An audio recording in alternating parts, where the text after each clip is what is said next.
SGDQ. My name is Nerd Squared. I'll be submitting Chapter 3 of Poppy Playtime for SGDQ 2024. I ran Chapter 2 a little over a year ago for HDQ 2023. And Chapter 3 just came out, finally, this past January. And the glitches that we've managed to find for this game already are absolutely bonkers. So if you like glitched horror runs at all, this will be a treat for you.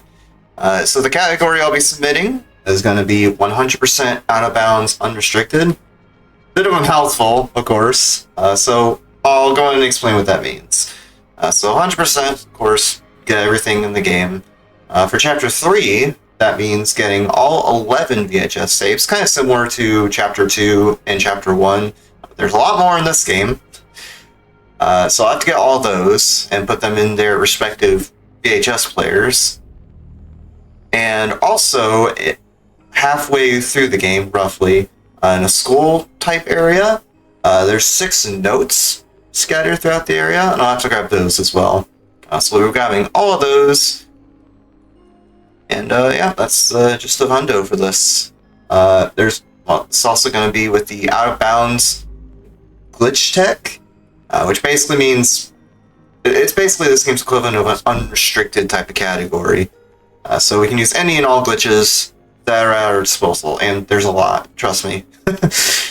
I'm also going to be running with the unrestricted rule set, which basically refers to the types of FPS switching that you can do, because there's a lot of FPS switching in this run, since there's a lot of FPS-dependent tricks in this game. And the difference between unrestricted and restricted is with restricted, you can't change the FPS below 60. You can go above 60, which we'll be doing at a couple of points, but you can't go below it. So unrestricted means you can go as low as you want, essentially. And there are a couple of tricks we'll be doing throughout this, where we'll be going to 15 and 30 FPS. And throughout the run, you won't see it right now because I'm in the main menu, but right around here at the top right of the screen will be an FPS counter. So you can see what the FPS is, and also because proof standards for the leaderboards. So I think that's about it for the category. Although there's a bit of a setup of sorts I'll be doing at the start, and I'll go ahead and explain it now because it happens right as the run starts. Like basically as soon as I am about to start moving and start the timer. Because I'll have to count to 6 with a really strange method that I'll go over when it comes up. Basically, I'll be listening to some blaring of sirens in the background when we get thrown into the trash in a trash compactor of sorts at the start of the game. Trust me, it'll make sense in a second. And I'm doing that I'll be doing that to line up cycles with some moving props at the start of the run. Yeah, we'll go ahead and get going here. Go ahead and skip that cutscene. It's a little bit of a news report, which is a pretty good intro to the game, actually. Really well done. Thank you, Mob Games, for that. But yeah, this is Chapter 3, Deep Sleep. It ends off right when Chapter 2 ends. With Chapter 2, we try to escape this toy factory owned by a company called Playtime Co. But the train crashes, and then we get discovered by Catnap right there. He's one of the toy monsters of this factory. We'll see him a lot throughout the game. And here's what I have to count. 2, 3, 4, 5, 6. I go at 6 blaring, count at 6 with the blaring of the siren in the background. You probably heard it just there. And the reason I did that is because there's some pistons I'll be jumping on at the start of the game. There's a series of platforms, so I can climb up with the grab pack. There's these pistons right here that I'll be jumping on as a platform. Those pistons are on a global cycle. As soon as the cutscene starts, where I was dumped into the trash chute by Catnap. And by waiting for roughly 6 seconds or so, or a count of 6 with the blaring of the siren, it'll make it so that the pistons are already in a position where I'm able to jump on them, so I don't have to wait for them to move. It's a pretty convenient time save at the start of the game.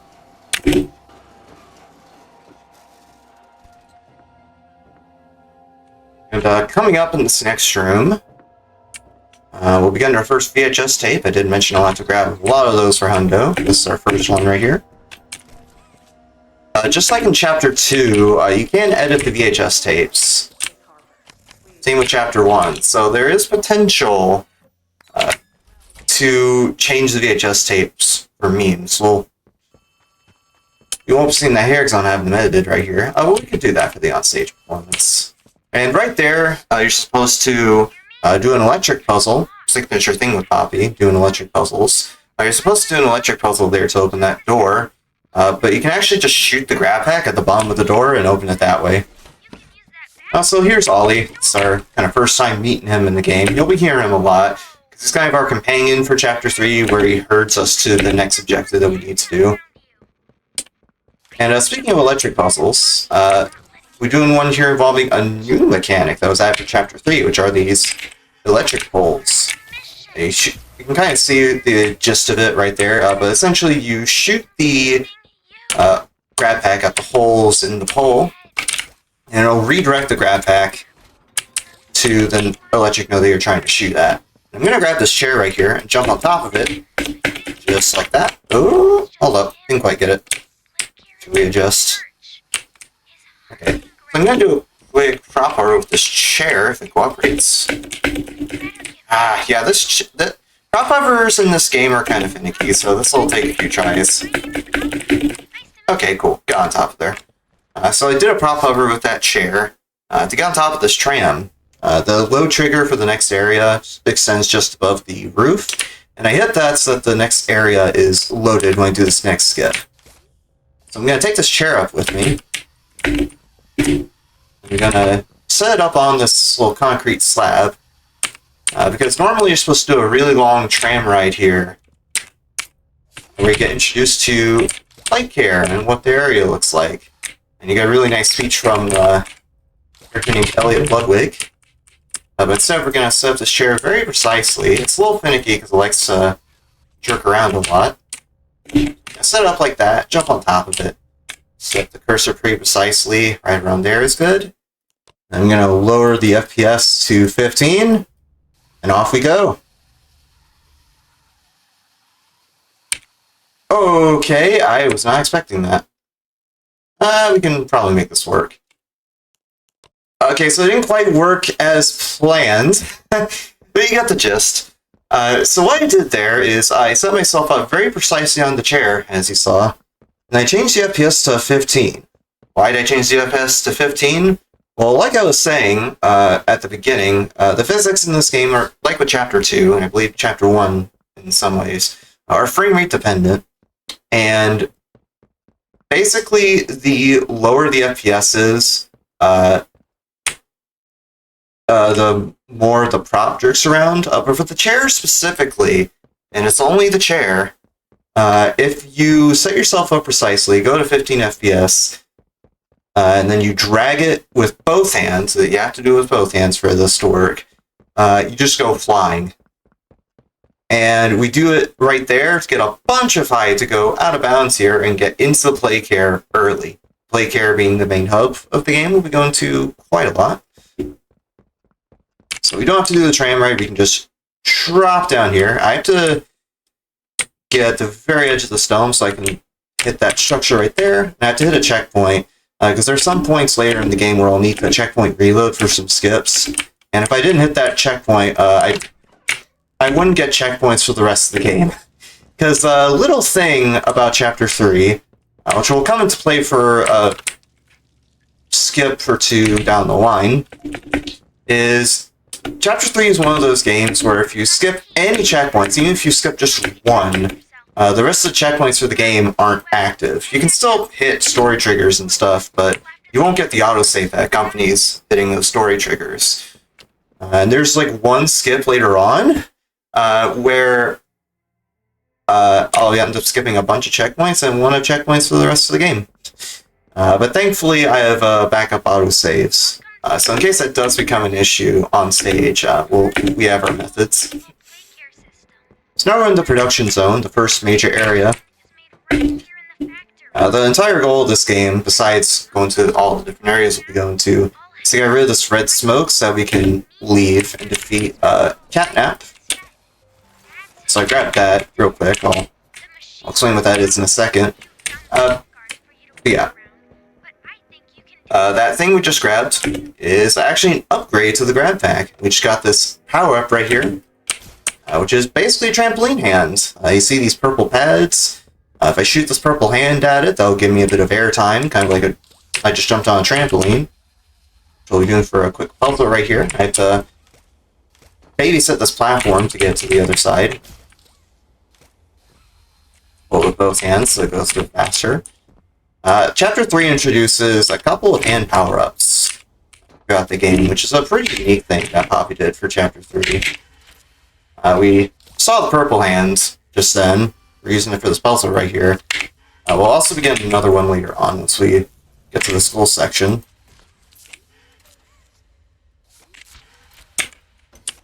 It's a pretty straightforward puzzle, relatively speaking. Because I mentioned before about the electric poles, we just have to adjust them in particular ways so we can hit 2 electric nodes in the room. And that's that puzzle done right there. And you're going to activate this terminal to try... Oh, I accidentally stopped the timer. We have to activate this terminal to move the red smoke over. And it's going to fail and the power is going to turn off.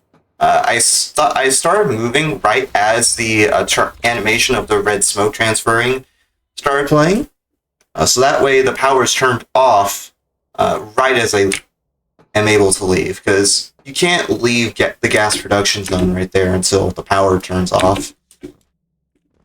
So our goal for the rest of the game, pretty much from here, is going to be to restore the power by going to all these different areas. The first one we go into is Home Sweet Home. We just have to grab this key real quick. The general flow of the game, once we get into it proper, is we'll do a major area to get a backup generator running so we can feed power to that little room underneath the statue, and then we'll get a key to the next area, rinse and repeat. There's, I think, 4 or 5 major areas we'll be going to, with Home Sweet Home being the first one. You saw that kind of long shot I did with the hands. You can open doors with the grab pack, which is very slightly faster, probably by 1 or 2 seconds compared to just going up to him and pressing E. Also, we just got blasted with smoke. This section is basically one big hallucination sequence. We got hit with that red smoke and then everything goes haywire, basically. Something that was pretty interesting with Chapter 3's development is that with Chapter 1 and 2 was very much kid-friendly kind of horror, like you might see in a Five Nights at Freddy's kind of game or something. But with Chapter 3, they really upped the horror tone, and it shows. This section especially.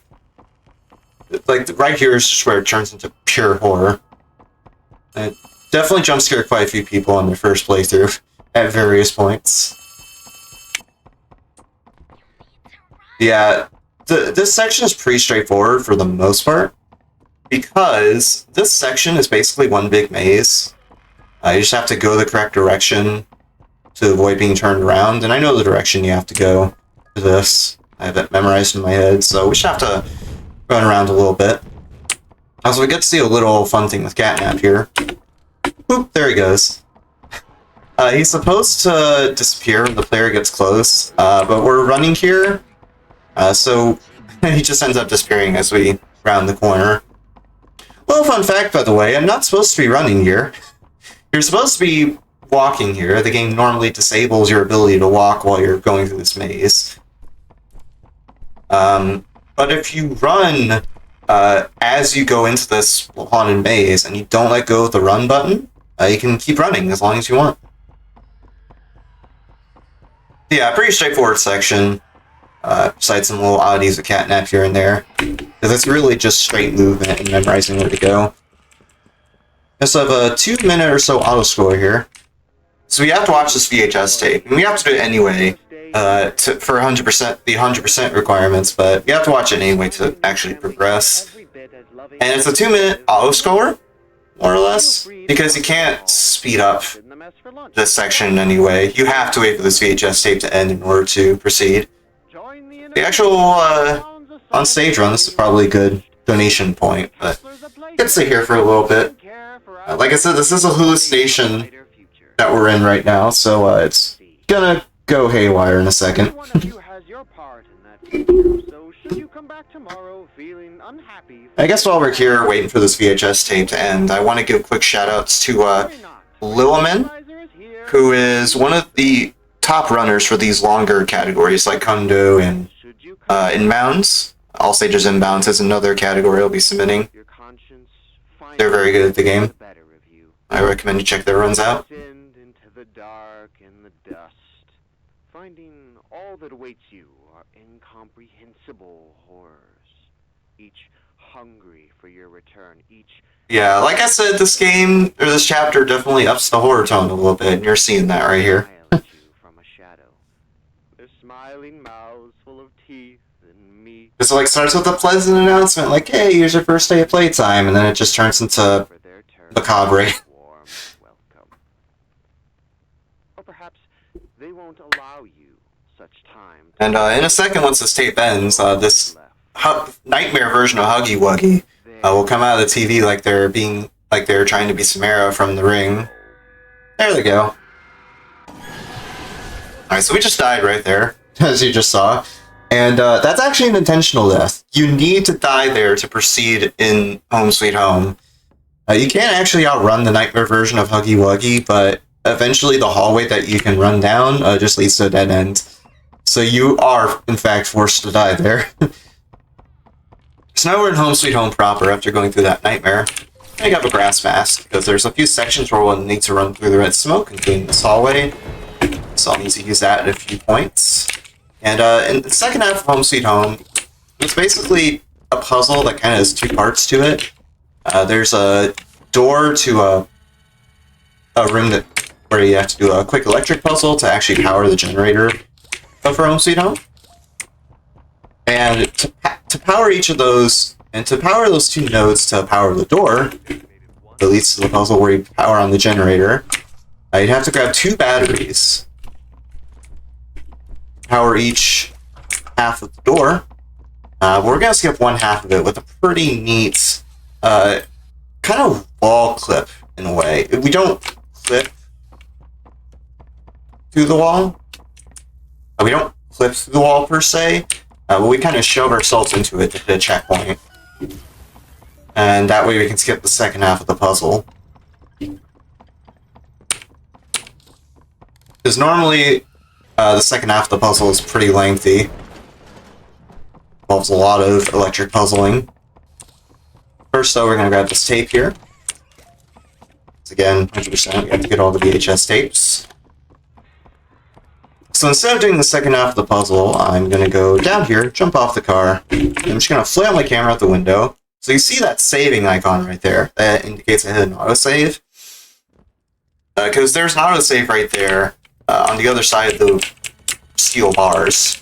So I just ran myself into the steel bars and hit the checkpoint from the other side. Pretty neat trick.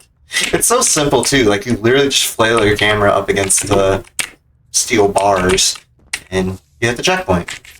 And it skips like half of Home Sweet Home. I'm doing a quick puzzle here and involves a lot of electric pulling like I did start. The production zone. Let's orient those poles in the correct position. Hit those two switches, which basically activates the poles for us, because obviously a bit of a handful for a single person to do. And we're out of here. We got both tapes. We got the backup generator working in Home Sweet Home. We're good to go. Also, this can happen sometimes. The arm of the grab pack can just bug out real hard. It's a neat little effect. It doesn't really affect anything in the run, it just looks really silly. That can happen sometimes when you do like the really big prof flies like the one I did at the start. So I got grabbed by someone, but I'm going to raise the FPS real quick to 120 for a skip I'll be doing in a second. So there's Gissy Missy. She returns from Chapter 2, and so does Poppy. Didn't do anything wrong. The series at this point kind of becomes a revenge plot, more or less, because the big bad of this whole series, he's referred to as the prototype. It basically becomes our objective now, starting from here when we meet up with Kissy and Poppy. to, well, A, power up the statue, or the generator beneath the statue, like I said, but also to eventually defeat the prototype. Because the prototype is kind of the guy that incited the events of the series to happen, well, which we'll more or less be seeing with the thing at the end of the game. So you have to turn the power back on proper so that we can actually go to all the different areas safely, which Kissy and Poppy will be helping us do. It's more or less an auto score, we can't really speed this up too much, although there is a tiny skip I can do once we get to the top. Because you can hit the button early while you're on the elevator, so I need to be pretty careful right here so I don't get a bug.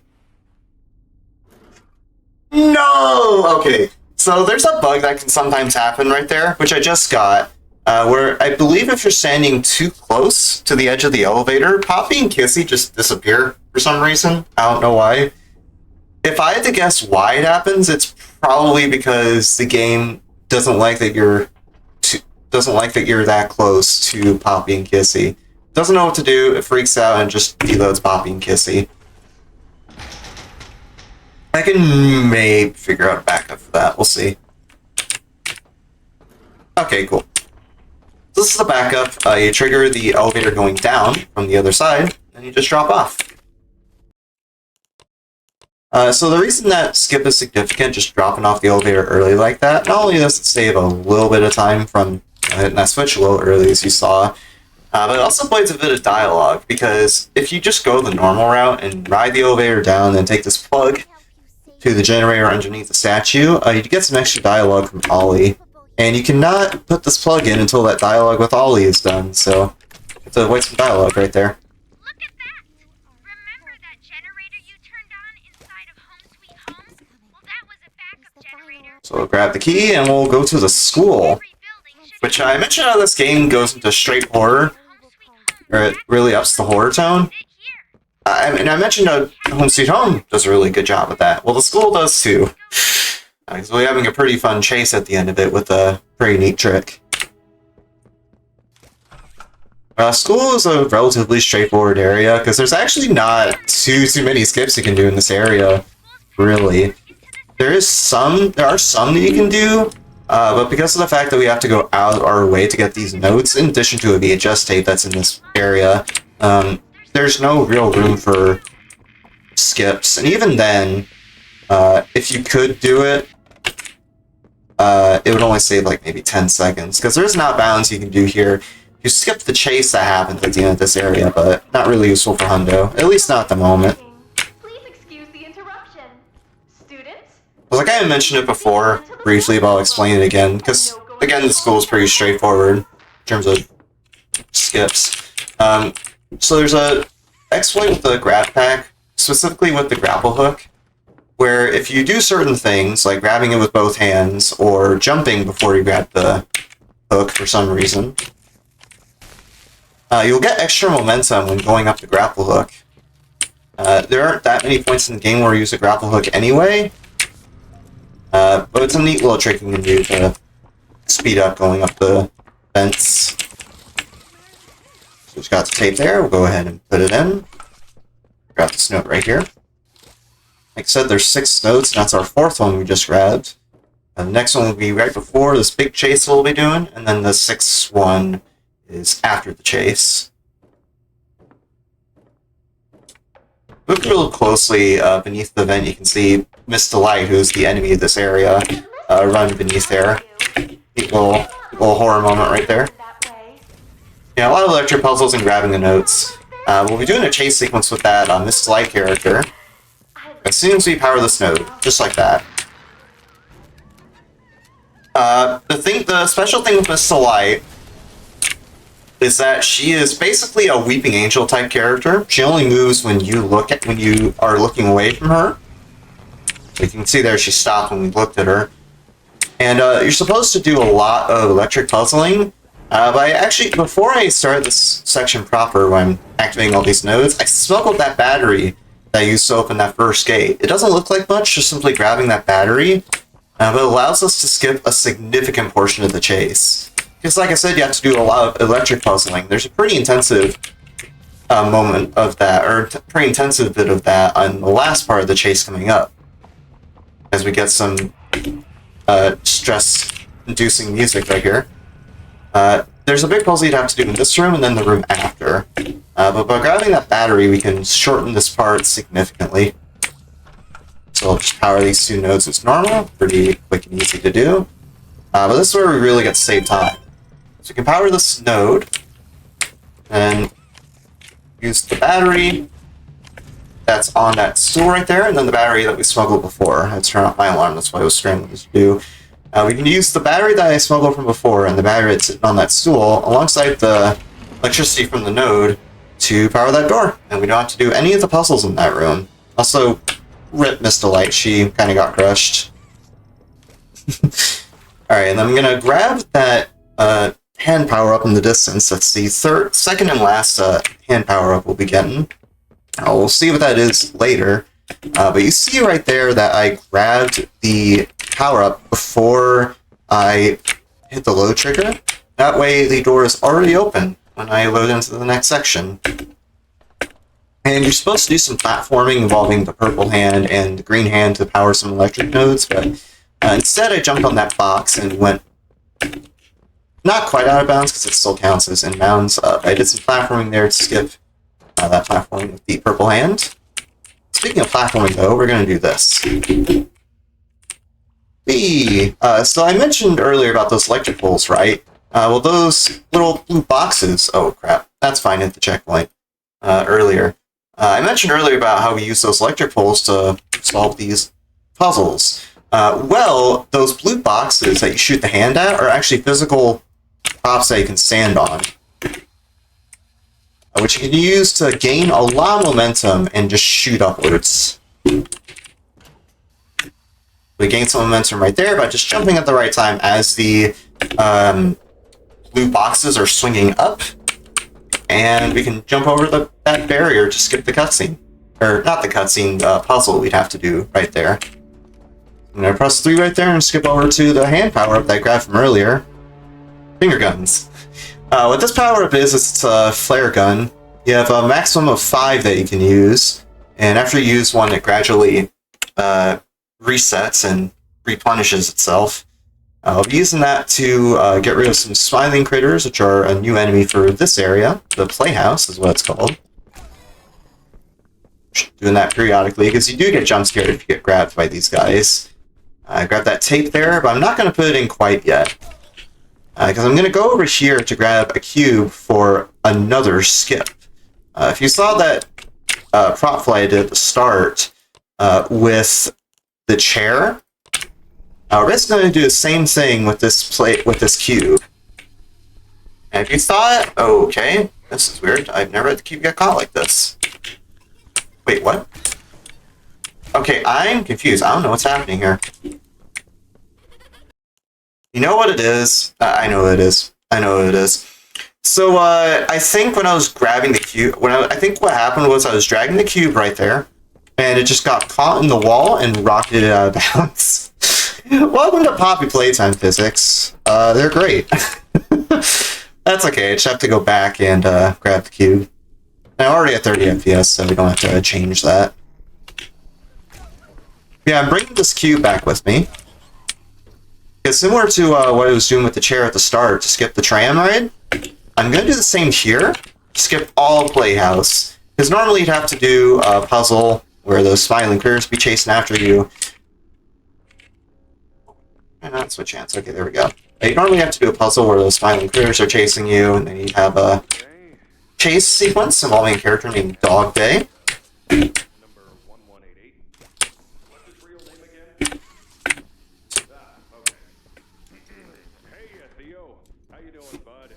But instead, we're going to use this white block to go out of bounds.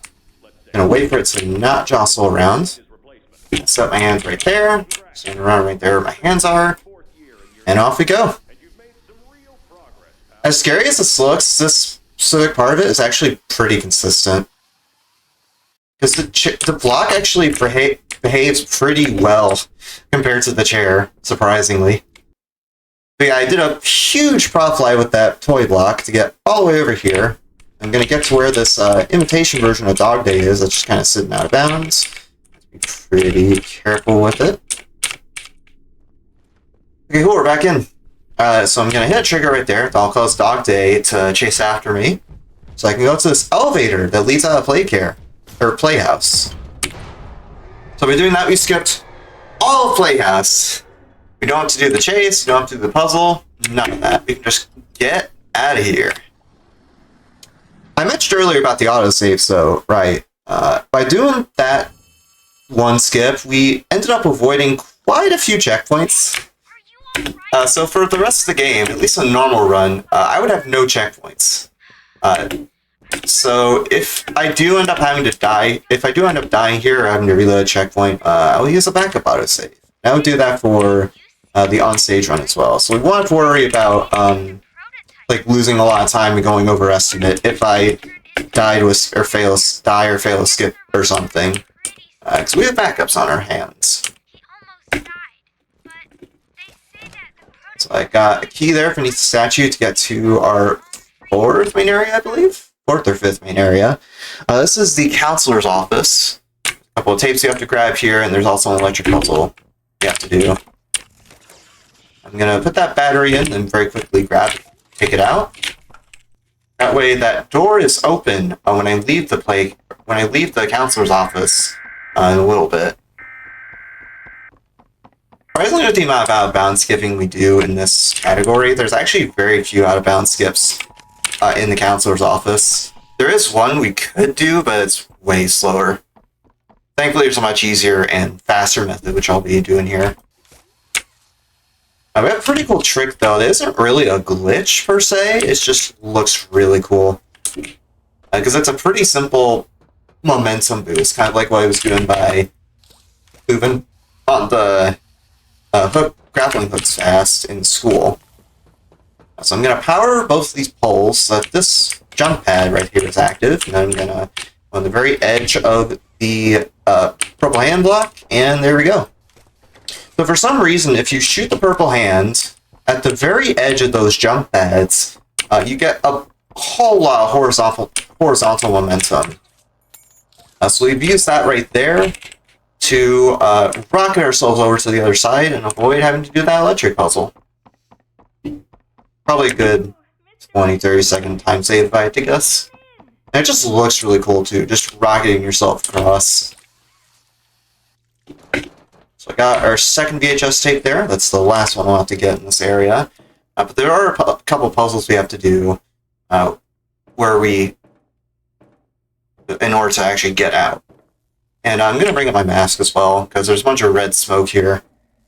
So I'll need to have this on while I do at least this first part of the puzzle. In theory, if you could avoid this red smoke room, you could actually skip a significant portion of the game on the inbounds categories, but we haven't found a way to do that quite yet. I'm going to open these doors, open these panels. Do a bunch of electric panels I have to expose, and I'll power them on. Doing a trick here with these electric nodes where the power for these nodes stays on, so you can just grab them repeatedly, and like you saw just there, and that greatly simplifies the puzzle. You just grab those 3 nodes and just finish the puzzle like that. Also, that battery just went jumbo size. Because what's supposed to happen there is when we grab that battery, when we finish this first part of the puzzle where we activate the power up here, that battery is supposed to disappear and go back to its default spawn at the platform that we're on right now. But if we grab the battery when it's normally supposed to disappear, it just goes jumbo size. We don't really know why, the game just kind of does that. By doing that, it occupies both battery slots here to power this door. In fact, you can even see it sticking through the wall right there. So after doing that puzzle, I went in there to hit a trigger, so I can actually leave the counselor's office. But there's one more trigger I need to hit, which kind of similar to what I did in Home Sweet Home, where I rubbed myself up against the steel bars. I'm going to do the same with that door. It's a checkpoint that you're normally supposed to hit after doing a cutscene, which is basically one big dream sequence alluding to lore. We avoid having to do that, which is good, because that cutscene is 3 minutes long. So thank goodness we don't have to do it. Something's gone wrong. So we have to grab 2 more power cords to power the generator, so we can go back to the gas production zone to do a final boss fight. More on that when we get there. So I'll grab both plugs. First one was at the counselor's office, which I grabbed with my left hand, and then I grabbed the one by the elevator where we turned on the power with my right hand. That's a little time saver, what saves having to go back to the elevator to grab the second plug. I'm going to plug in both at once. Listen very carefully right here. Okay, cool. So you heard that thunk right there, right? There's supposed to be a big battery that spawns there, so we can power the machine to actually move the red smoke. Well, because we skipped the checkpoints doing Playhouse Skip earlier, that battery doesn't spawn. It just doesn't spawn if you skip any checkpoints. So instead of bringing the power to the gas production zone, or at least trying to, get on an elevator to get to the final boss, instead we're going to have to do another prop fly. This time we're going to be doing it with a barrel. This is a pretty infamous trick in the community, known as Barrel Vader. It's normally used in the any % categories to skip a huge chunk of the game and just go straight to the final boss. We have to do it here because the elevator is not active due to the stuff that we skipped. So it's pretty similar to the prop plays with the chair and the toy block. Gotta do the hovering on this barrel. Setting up these prop flies is pretty annoying, by the way. Because unlike in Chapter 2, where you could grab a prop at any point on the prop, with Chapter 3 they changed the physics so you can only grab the prop at one particular point, as you're seeing the hand kind of grab day 2, right there. And if you start a prop fly... Oh crap, it's being annoying. If you start a prop fly at any point other than at a point where the hand isn't upright like this, the prop just goes crazy and becomes much harder to control. So it makes setting up these prop flies kind of obnoxious, and it's why running any % in this game is a bit of a struggle. In addition to that big prop fly I did at the start, there's another really annoying one we have to do, just skip a lot of the first area. It looks like we got a pretty stable barrel there, so we're going to take it up. Because instead of taking the elevator, we're going to go outside the elevator. Have ourselves up against that door there to hit a trigger. A low trigger to be specific. And we're in the final boss. There's one final VHS tape we'll have to grab, that black one, so we'll go ahead and put it in right there. And I'm doing a quick tutorial here, because this is a pretty involved boss fight that we're about to do. This boss fight is more or less a tower defense kind of thing. Because Catnap is going to be trying to attack us from the right here and the left. We have to defend ourselves against him accordingly. And every 45 seconds, you can see this little time remaining right there. Every 45 seconds or so, we have to put a battery in here. Because eventually at the end of this boss fight, we're going to be killing Catnap by shooting him with an electric pulse. And we have to power it with these batteries.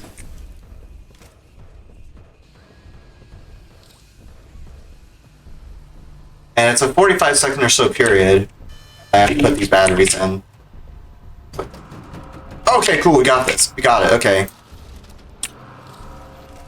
So there's a very strange bug, or a very strange quirk with this boss fight that lets us cheese the heck out of it. So you can see how Catnap's kind of glaring at us from the vent right there. What you're supposed to do for this mechanic of the fight is you drag this vent cover down, and then once it closes, Catnap goes away. However, you can see I'm dragging the vent cover up and down repeatedly, because as long as he's in there, in this little vent hidey hole, no other real Catnaps can spawn during the boss fight.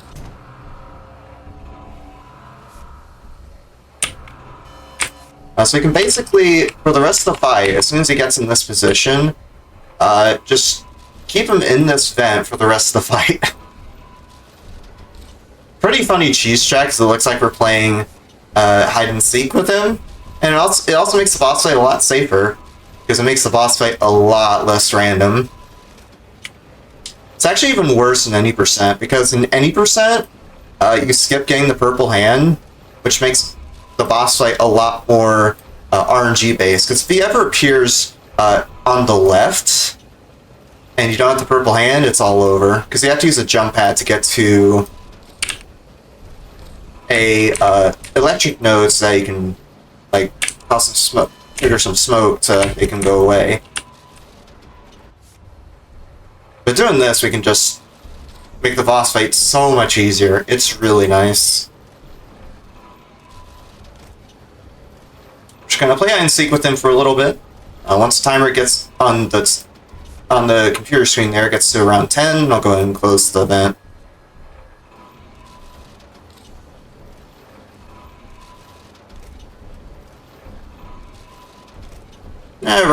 I'll do it a couple more times maybe, and then drop it. Once the timer right there gets to 0, this node will power on, so I'll grab it with my green hands once that happens. Boom, there we go. Catnap will come down. We'll shoot him. And apparently he's allergic to electricity, so he just scrambles all over the place. It looks really weird. And Catnap is actually kind of worships Prototype like a god. Weird lore stuff I won't get into. And we'll see what his reward is for being so faithful. Fatality. This looks like a Mortal Kombat fatality. So yeah. Prototype kills Catnap there, and the Prototype there is what that metal claw was, by the way. He's only hinted at ever, just occasionally showing his hands. He never ever, never actually, shows himself fully, or at least he hasn't yet in the series. So yeah, we defeated the final boss. Now we're gonna power on the red smoke generator. And normally, once you power on the generator, you get a cutscene with Poppy, where you get a VHS tape for something called the Hour of Joy, which is basically an incident in the lore that set off the plot for the whole series. But you can actually skip that cutscene entirely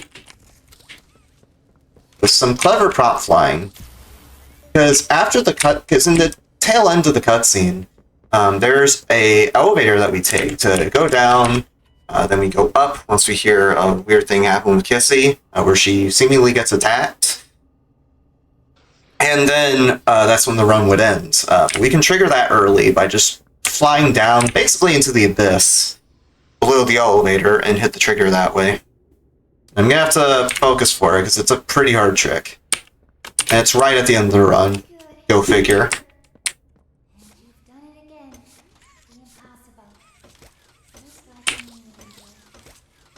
Catnap's gone. The red smoke is diverted. Everything is falling into It looks good. Alright. So I did a little setup there with some prop shenanigans, and that makes it so that when I drag this barrel, it's a lot floatier, which makes this slide to get down to the bottom a lot safer. And I'll concentrate so I can go ahead and do it, but safely. But here's Hour of Joy skip. This is your answer. You called it. Hour of Joy.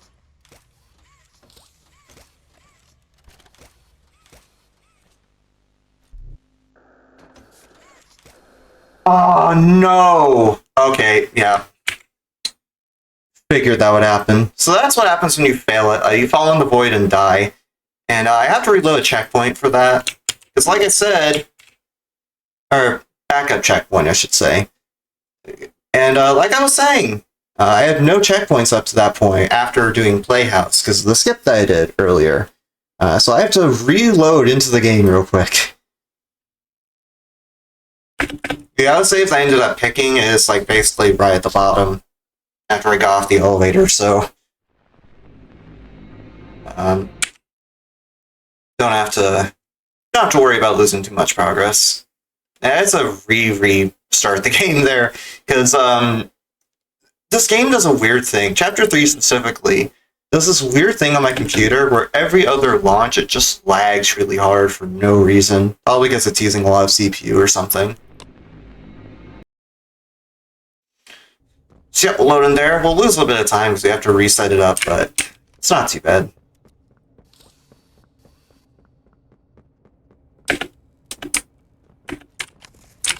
So yeah, that setup I was doing, it's basically an abuse with the grab pack. Because the grab pack that we're using here in Chapter 3 is actually an upgraded version of the grab pack where you can reach with your hands a lot farther. And we kind of abuse that by basically stretching it to its limits. So by grabbing onto that barrel and then pressing left click on the barrel we're standing on, basically at the same time, that's what causes the barrel to get stuck in places you saw, and gives it floaty properties. Can also do this with a gas canister instead of a barrel, but I find that to be a little harder for me, so barrel it is. Catnap's gone. Good, we got the floaty barrel. Everything is falling into place thanks to you. So I'll try it again. If we're to keep going, then you deserve to have the truth. You came back because of your Crap, that's fine, I can reset it up. You want to know what happened and why? This is your answer. We call it Hour of Joy. So at that time? Okay, cool. So I'm gonna float down and hit the trigger. I have to be pretty careful with it, otherwise I'll fall off the barrel.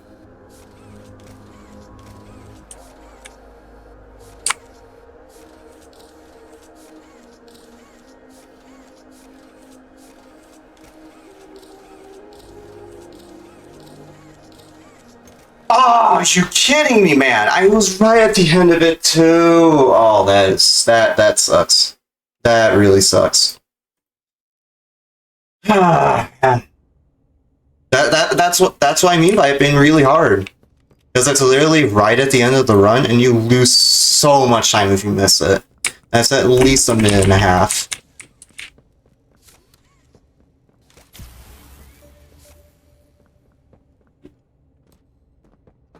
It's for good reason that my heart just races every single time I do that trick, even if I'm doing a no reset like I'm doing here.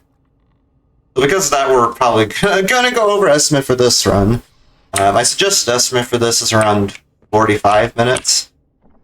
Because I'm basically accounting for everything else in the run going cleanly, and having some mess ups with Hour of Joy.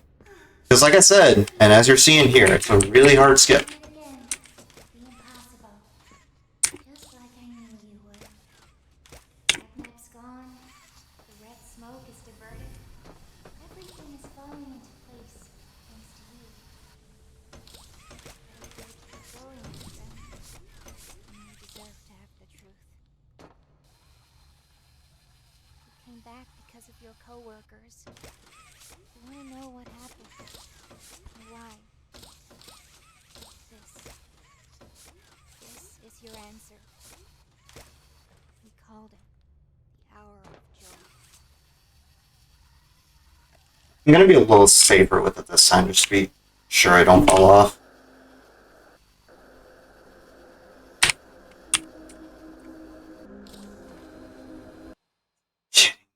Oh my gosh! Yeah, I don't usually fail it this many times. I usually don't fail it this many times, I swear to gosh.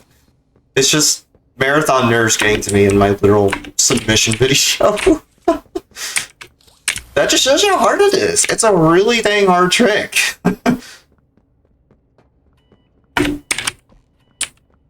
So what I'm trying to do there when I like drop the barrel and grab it, that just lets me fall down a little faster, because you fall down pretty slowly with the barrel being as floaty as it is in that glitchy state. So I was trying to, the first time I did, I was trying to just let it fall so I could fall faster. But I got a little greedy with it. Good, you're here. So basically, don't be greedy. That's the name of the game here. Impossible. Just like I knew you would. Catnap's gone. The red smoke is diverted. Oh, I thought I didn't get it, but I did. Okay, that's cool. Alright, take 4. I think this is my 4th try on it. And you deserve to have the truth.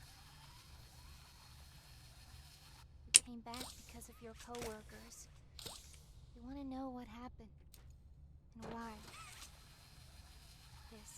focus time. This is your answer. We called it Hour of Joy.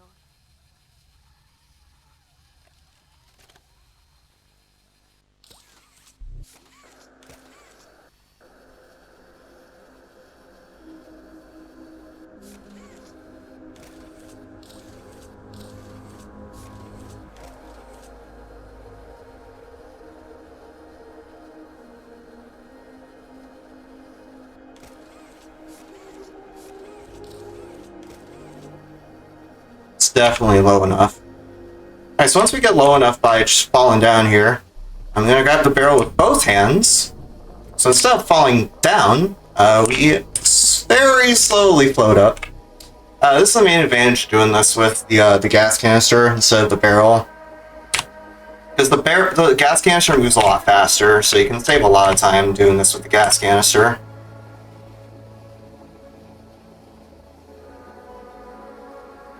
At some point, we're going to hit the trigger to make the elevator go down. It's pretty close to the top, but we have to go all the way down there to hit it as we go up. And there we go! Thank gosh! So we get on the elevator, we hit the trigger for the ending cutscene, and time will stop, or time stops for this run when the game cuts to black here, going into the credits.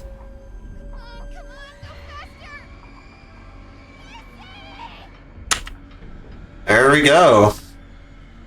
Oh my god, my heart. I swear, you can't tell on the stream or on the recording, but my heart is beating so fast. Oh my gosh. That trick is the most nerve-wracking skip I've ever done in speedrun as of lately. You can definitely see why.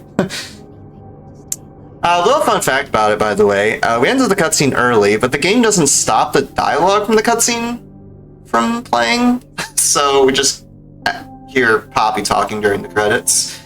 A little fun fact about the Hour of Joy skip right there. It can actually die it can actually cause the game to crash during the credits.